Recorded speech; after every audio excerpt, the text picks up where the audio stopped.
Hi everyone. So now let's continue WebERP part 2. Let's see क्या क्या चीजें हैं जो WebERP part 2 में हम कवर करेंगे. Now let's see what is the use of enrich.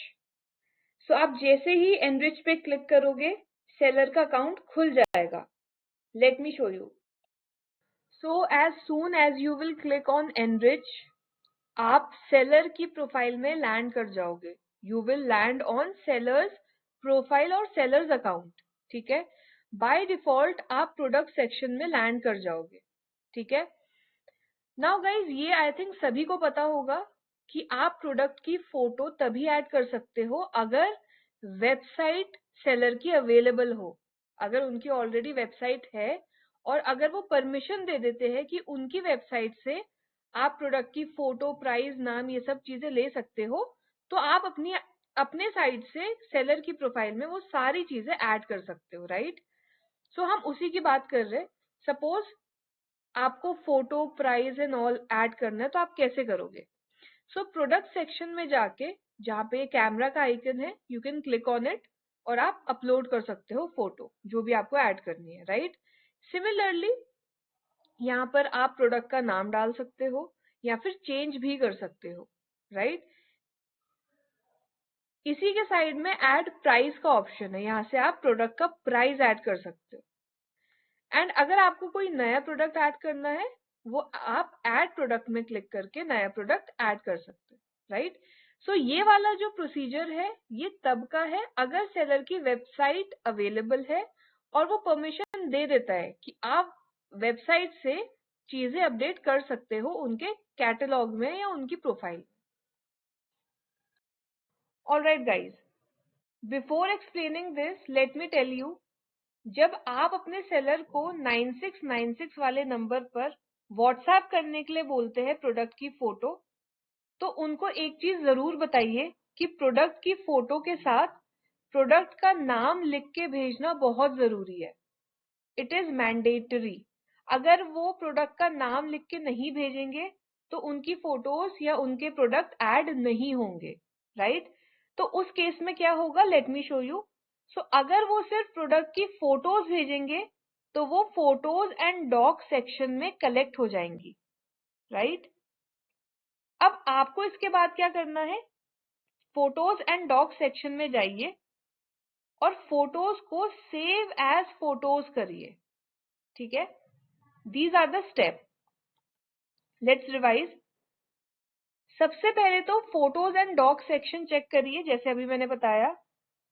आपको उसके बाद click on save as product करना है. राइट. जब आप सेव कर लेंगे वही फोटोज ऐड करिए प्रोडक्ट सेक्शन में एज अ फोटो और प्रोडक्ट का नाम भी साथ साथ अपडेट कर दीजिए. राइट.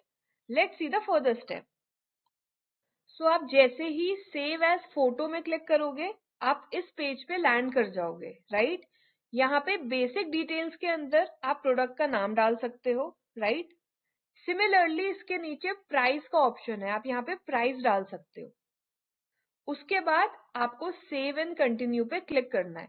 जो भी इंफॉर्मेशन आप डालेंगे उसके बाद सेव हो जाएगी. So this is how you will add the product through photos and docs. So now let's see how can we update the website and contact person name. ठीक है. तो सबसे पहले आप प्रोफाइल सेक्शन में जाएंगे as you can see. उसके बाद you will go to primary details and उसके बाद you will click on edit option. Right. You have to click on the edit button. So आप जैसे ही edit option में click करोगे इस तरीके का पेज आपके सामने खुल जाएगा. राइट. यहाँ पर सबसे पहले आप कॉन्टैक्ट पर्सन नेम अपडेट कर सकते हो सेलर से पूछने के बाद, या सेलर से भी अपडेट करा सकते हो. सिमिलरली यहाँ पे आपको वेबसाइट यूआरएल का ऑप्शन मिलेगा. आप यहाँ पे वेबसाइट यूआरएल भी अपडेट कर सकते हो after asking the seller.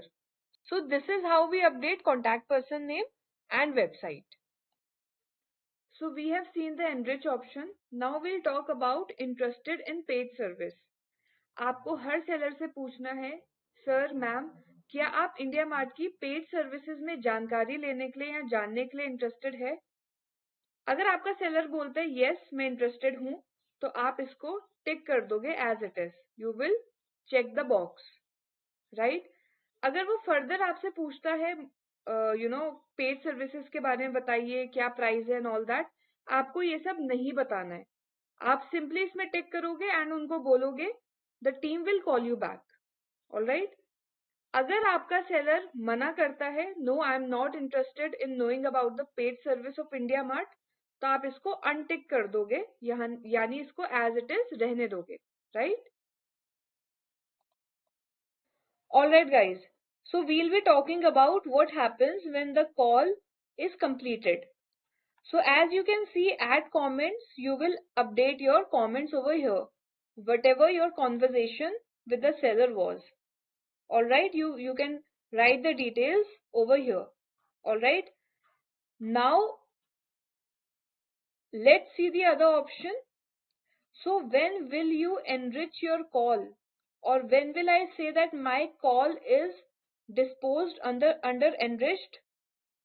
When you update anything or you make the seller update anything during the call, then the call will get enriched and then you can submit it by clicking on submit. Alright guys, if the seller is saying that okay, tell me the procedure, I'll do it later, so that call you will not count on enriched. Only the calls in which the customer or the seller has updated anything during the call, alright, only those cases are considered to be disposed under enriched and submit. Alright guys, so we have seen disposition as enriched. Now we'll be talking about reschedule. So when will I dispose the case under reschedule? Let's see. So let's just click on reschedule. So if your seller doesn't answer your call, you can reschedule the case, alright. Or if your seller's number is switched off or not reachable, then also you can reschedule the case.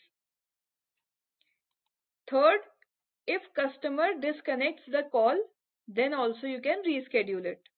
And lastly, if the customer asked you to call later, then also you can reschedule the case.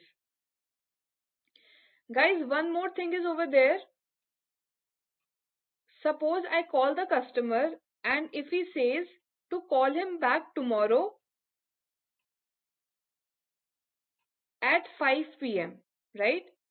So what will I do? I'll click on reschedule. I'll click on customer asked to call later and I'll click on set reminder. Okay. So when I'll click on set reminder, it will ask me to set a reminder to call back. So suppose if the customer says to call him back tomorrow at 5 p.m., I'll select the date, which is 4th May. Okay. Then I'll select the time, 5 p.m. Okay. I'll click on OK. So I've set the reminder. Guys, listen to me very carefully. This reminder is only valid till 15 minutes. For example, I'm setting a reminder for tomorrow at 5 p.m.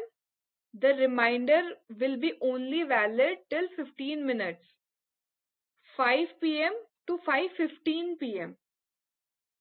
After 5:15 p.m., if I'll reach the screen, the case will be shifted to the other person. So it is very, very important that you should stay on the screen on the reminder time. Suppose if the reminder is for 5 p.m., you have to dispose the other cases or you have to be on the screen between 5 to 5:15 p.m. Alright? So now let's see the last disposition, जो कि है rejected.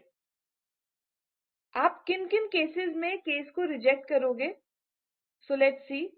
First one is business closed. यानी जब seller का business close हो जाता है you can reject the case, right. Second is language barrier, यानी हिंदी इंग्लिश के अलावा वो ऐसी लैंग्वेज में बात कर रहा है जो आपको नहीं समझ आ रही है, then also you can reject the case. Wrong contact details, यानी जो कॉन्टैक्ट डिटेल्स है सेलर की वो गलत है।